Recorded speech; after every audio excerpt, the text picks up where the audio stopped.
سیر سماوات کا سفر شروع ہوا۔ اب آگے دو روایات ہیں۔ ایک روایت یہ ہے کہ جنت سے سیڑھی لائی گئی، اور عربی زبان کے اندر سیڑھی کو ہی معراج کہتے ہیں۔ معراج کا معنی زینوں پر چڑھنے کا آلہ، اسے سیڑھی کہتے ہیں عام زبان کے اندر، اور اسی لیے اس کو معراج کہتے ہیں اس واقعے کو۔ تو بعض روایات میں کہ جنت سے ایک سیڑھی لائی گئی اور آپ نے براق کو وہیں رہنے دیا، باہر جو باندھا ہوا تھا اس کو، اور آپ بذریعہ سیڑھی اوپر تشریف لے گئے۔ اور بعض روایات میں آتا ہے کہ آپ براق پر بیٹھ کر ہی گئے، سیڑھی پر نہیں گئے۔ اور ان دونوں روایتوں کو جمع کریں تو یہ بنتا ہے کہ آپ نے براق پر تشریف رکھی اور وہ براق سیڑھی پر چڑھتے ہوئے اوپر لے گیا، تو دونوں باتیں جمع ہو جاتی ہیں۔ بہرحال اب آسمانوں کا سفر شروع ہوا، زمین کی حدود نیچے رہ گئیں، پہاڑ درخت نیچے رہ گئے، حتیٰ کہ بادل نیچے رہ گئے، اور اس کے بعد جو آکسیجن کی بات کرتے ہیں بعد وہ بھی نیچے رہ گئی۔ زمین کی فضا، زمین کی حدود ختم ہو گئیں، اور آقا کریم صلی اللہ علیہ وسلم کی تشریف بری اوپر کو جا رہی ہے، اور آپ کے دائیں بائیں فرشتے ہیں، حضرت جبرائیل علیہ السلام ہیں، دیگر ملائکہ مقربین ہیں، اور آپ کا سفر آسمانوں کی طرف جاری ہے۔ چلتے چلتے پہلا آسمان آ گیا، جس کو آسمان دنیا کہا جاتا ہے۔ پہلا آسمان آیا، آسمان کا دروازہ بند ہے۔ حضرت جبرائیل علیہ السلام نے دروازہ کھٹکھٹایا، جو فرشتے وہاں مقرر تھے انہوں نے دروازہ کھولا، پوچھا جی کون ہے آپ کے ساتھ؟ جبرائیل علیہ السلام نے تعارف کروایا، تو ان فرشتوں نے جو وہاں موجود تھے مرحبا مرحبا کہا، آپ صلی اللہ علیہ وسلم کا استقبال کیا فرشتوں نے۔ اور آپ پہلے آسمان پر پہنچے تو آپ فرماتے ہیں کہ میں نے دیکھا کہ ایک بزرگ تشریف فرما ہیں، تعارف کروایا گیا تو بتایا گیا کہ یہ حضرت آدم علیہ السلام ہیں۔ تو ان سے سلام دعا ہوئی، ان سے حال احوال لیا، اپنا بتایا، اور پھر ان کے پاس تھوڑی دیر تشریف رکھنے کے بعد مزید اوپر کا سفر شروع ہو۔ اب ساری حدود نیچے، پہلا آسمان بھی نیچے، اور چلتے چلتے دوسرا آسمان آ گیا۔ دروازہ کھٹکھٹایا گیا، فرشتوں نے دروازہ کھولا، تعارف کرایا گیا، فرشتوں نے مرحبا کہا، اور دوسرے آسمان پر حضرت یحییٰ علیہ السلام اور حضرت عیسیٰ علیہ السلام آپ کے استقبال کے لیے موجود تھے۔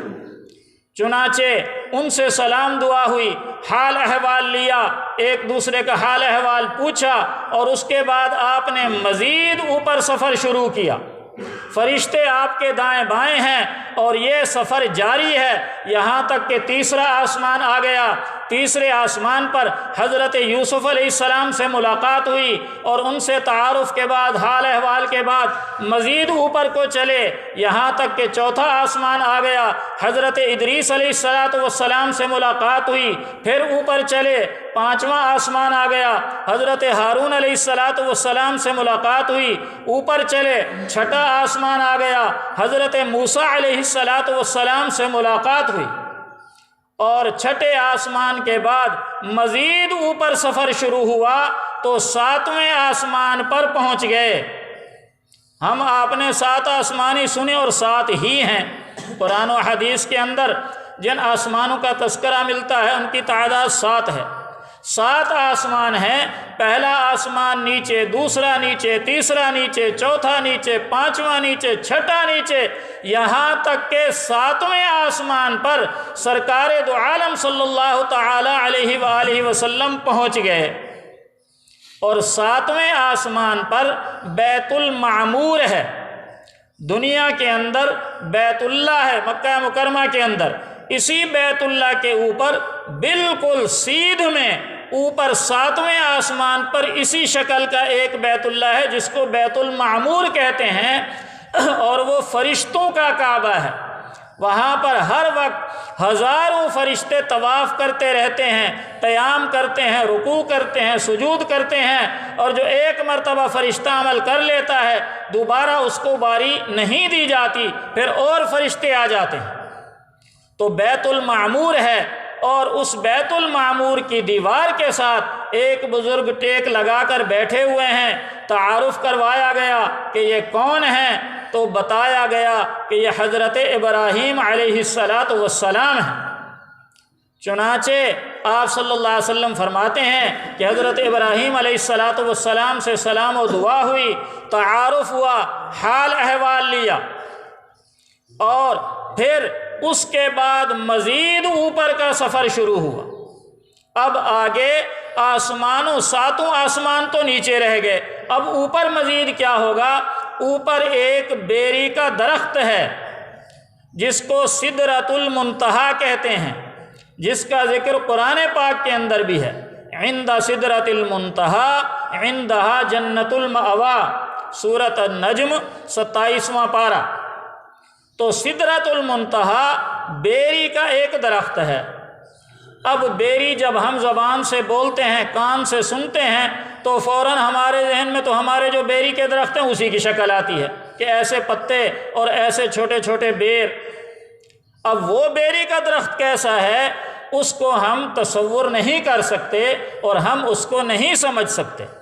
بس اتنا ہے کہ آمنا وصدقنا، کہ ہم نے مان لیا، ہم نے تصدیق کر لی کہ واقعی وہاں بیری کا درخت ہے۔ اب وہ کیسا ہے، اس کی کیا کیفیت ہے، اس کے پتے کیسے ہیں، اس کے پھل کیسے ہیں، یہ اللہ جانے اور اللہ کا علم جانے۔ تو بیری کا درخت جس کو سدرۃ المنتہا کہتے ہیں، سدرۃ المنتہا کس لیے کہتے ہیں؟ منتہا کا مطلب ہوتا ہے انتہا، آخر۔ زمین سے جو اعمال جاتے ہیں بندوں کے، ان اعمال کو فرشتے لے جاتے ہیں، اور وہ اعمال سدرۃ المنتہا پر جا کر معلق کر دیے جاتے ہیں، رک جاتے ہیں، اس لیے کہ سدرۃ المنتہا سے آگے فرشتوں کو بھی جانے کی اجازت نہیں ہے۔ فرشتے بھی سدرۃ المنتہا تک جاتے ہیں، اس سے آگے نہیں جاتے۔ تو سدرۃ المنتہا پہنچ گئے، اور پھر سدرۃ المنتہا کے قریب ہی دو چیزیں اور ہیں، دو مقامات جن کا تذکرہ بعض کا قرآن میں ہے، بعض کا حدیث میں ہے۔ جنت وہ سدرۃ المنتہا کے پاس ہے، اس کا ذکر قرآن پاک کے اندر ہے، عند سدرۃ المنتہا عندہا جنت المأوا۔ اسی طرح صریف الاقلام، یہ بھی ایک مقام ہے، وہ بھی سدرۃ المنتہا کے قریب ہے۔ صریف الاقلام کسے کہتے ہیں؟ جب قلم لکھتا ہے، پہلے قلم ہوتے تھے کانے کے، اس کو اگر کاغذ پر لکھیں تو ہلکی سی آواز آتی ہے، تو قلم کے لکھنے کے وقت جو آواز پیدا ہوتی ہے اس کو صریف کہتے ہیں عربی زبان کے اندر۔ تو صریف الاقلام کا مطلب قلموں کے چلنے کے وقت کی آواز۔ تو وہ قضاء اور قدر کے قلم ہیں، فرشتے متعین ہیں، اور وہ لوح محفوظ سے جو احکامات ملتے ہیں ان کو مسلسل لکھے جا رہے ہیں، مسلسل لکھ رہے ہیں، اس کو کہتے ہیں صریف الاقلام۔ تو سرکار دو عالم صلی اللہ علیہ وسلم نے صریف الاقلام کا ملاحظہ فرمایا اور جنت کے اندر تشریف لے گئے، جہنم کو آپ کے سامنے پیش کیا گیا۔ یہ ساری چیزیں سدرۃ المنتہا کے بعد ہیں، اور اس کے بعد حضرت جبرائیل علیہ السلام نے مزید اوپر جانے سے معذرت کر لی کہ اب مجھے آگے جانے کی اجازت نہیں ہے۔ اب سرکار دو عالم صلی اللہ تعالی علیہ وآلہ وسلم تنہا اکیلے اوپر تشریف لے جا رہے ہیں، ساتوں آسمان نیچے، سدرۃ المنتہا نیچے، جس کو اللہ تعالیٰ نے قرآن مجید کے اندر فرمایا ہے ثم دنا فتدلی فکان قاب قوسین او ادنا فاوحی الی عبدہ ما اوحی ما کذب الفؤاد ما رأى افتمارونہ علی ما یری، کہ رسول اللہ صلی اللہ علیہ وسلم اللہ تعالیٰ نے فرمایا ادنو منی، یہ الفاظ قرآن میں نہیں ہیں، احادیث کے اندر ہیں، ادنو منی، اے حبیب قریب ہو جائیے۔ پھر قرآن کا لفظ ہے ثم دنا، آقا کریم قریب ہوئے، فتدلی اور قریب ہوئے، فکان قاب قوسین او ادنا، یہاں تک کہ دو کمان یا اس سے بھی کم فاصلہ رہ گیا۔ اب اس میں ایک اختلاف کا میں ابھی سے ذکر کرتا چلوں تو بہتر ہے۔ بعض اختلافات ایسے ہیں جو حضرات صحابہ کرام کے زمانے سے چلے آ رہے ہیں، لہٰذا ان اختلافات کو ختم کرنا ممکن نہیں ہے۔ حضرات صحابہ کرام کے زمانے سے اس بات میں اختلاف ہے کہ یہ جو ذکر ہے ثم دنا فتدلی فکان قاب قوسین او ادنا فاوحی الی عبدہ ما اوحی ما کذب الفؤاد ما رأى، ان کے اندر کس کا تذکرہ ہو رہا ہے؟ تو ایک گروپ یہ کہتا ہے، ایک جماعت صحابہ کی یہ کہتی ہے کہ اس سے مراد حضرت جبرائیل علیہ السلام ہے، یعنی حضرت جبرائیل علیہ السلام آقا کریم کے قریب ہوئے، پھر اور قریب ہوئے۔ اور بعض صحابہ کرام یہ کہتے ہیں کہ اس سے مراد اللہ تعالیٰ کی ذات قدسیہ ہے کہ اللہ تعالیٰ کے آقا کریم صلی اللہ علیہ وسلم قریب ہوئے۔ تو دونوں قسم کی روایات ہیں، لہذا کسی ایک پر فیصلہ نہیں کیا جا سکتا۔ البتہ فَأَوْحَى إِلَىٰ عَبْدِهِ مَا أَوْحَى، اس آیت سے مراد جو اس آیت کا مطلب ہے، اس پر تمام متفق ہیں۔ حضرات صحابہ کرام کی دونوں جماعتیں جو کہتے ہیں ان سے ضمیروں سے مراد جبرائیل علیہ السلام ہیں، وہ بھی کہتے ہیں کہ اس آیت میں اوحا الی عبدہ ما اوحا، اس سے مراد اللہ تعالیٰ ہے کہ اللہ تعالیٰ نے اپنے بندے کو وحی فرمائی جو کچھ کے فرمائی۔ یہاں جبرائیل مراد نہیں ہے اور ہو بھی نہیں سکتے، تو یہاں جبرائیل علیہ السلام کا واسطہ نہیں ہے۔ اور ویسے بھی دیکھا جائے تو حضرت جبرائیل علیہ السلام تو سدرۃ المنتہا پر رک گئے تھے، وہ تو اوپر گئے ہی نہیں۔ بہرحال ہم تو کچھ نہیں کہہ سکتے، اس لیے کہ صحابہ کے دو موقف ہیں۔ بہرحال آقا کریم صلی اللہ علیہ وسلم کو فَأَوْحَى إِلَىٰ عَبْدِهِ مَا أَوْحَى، کہ اللہ تعالیٰ نے اپنے بندے کی طرف وحی فرمائی جو کچھ کے فرمائی، یعنی اللہ تعالیٰ نے اپنے حبیب صلی اللہ تعالیٰ علیہ وآلہ وسلم سے باتیں فرمائیں۔ اب وہ کیا باتیں ہوئیں اس کا تذکرہ قرآن پاک کے اندر نہیں ملتا اور نہ ہی احادیث مبارکہ کے اندر ملتا ہے، لہٰذا ہمیں بھی اس کی چھیڑنے کی ضرورت نہیں ہے کہ واللہ عالم کیا باتیں کی۔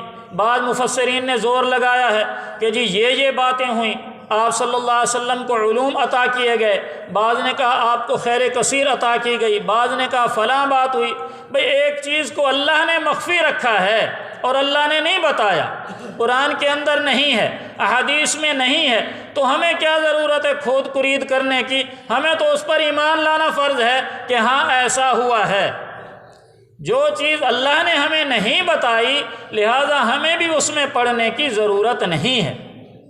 جیسے بعض لوگ اب کچھ قرآن کریم کے اندر الفاظ ہیں ان کو کہا جاتا ہے حروف مقطعات، جیسے الف لام میم یاسین حامیم، یعنی حروف ہیں یہ، ان کو حروف مقطعات کہا جاتا ہے۔ ان کا معنی، ان کا مطلب، ان کی مراد یہ بھی اللہ جانے، اللہ کا رسول جانے، ہمیں آپ کو ان کے معنوں پر اطلاع نہیں دی گئی۔ جب اللہ نے نہیں بتایا تو ہمیں کیا ضرورت ہے ان کا معنی گھڑنے کی کہ جی یاسین میں یا سے مراد یا ہے اور سین سے مراد سید ہے، یعنی اے حبیب، اے سردار۔ بھائی اگر کسی قرآن کی آیت میں اس کا مطلب ہو یا حدیث میں ہو پھر تو ٹھیک ہے، ورنہ اپنی طرف سے جب اللہ نے ایک چیز نہیں بتائی تو ہمیں بھی اس میں پڑھنے کی کھوج کی ضرورت نہیں ہے۔ اسی طرح یہاں پر ہے فَأَوْحَى إِلَىٰ عَبْدِهِ مَا أَوْحَى، کہ اللہ تعالیٰ نے اپنے بندے کی طرف وحی بھیجی جو کچھ کے بھیجی۔ اللہ تعالیٰ نے اپنے حبیب سے باتیں فرمائیں، کیا باتیں فرمائیں اس کا ذکر نہیں ہے۔ الغرض یہ سارا کچھ وہاں ہوا اور اس کے بعد اللہ تعالیٰ نے 50 نمازیں بطور ہدیہ دیں۔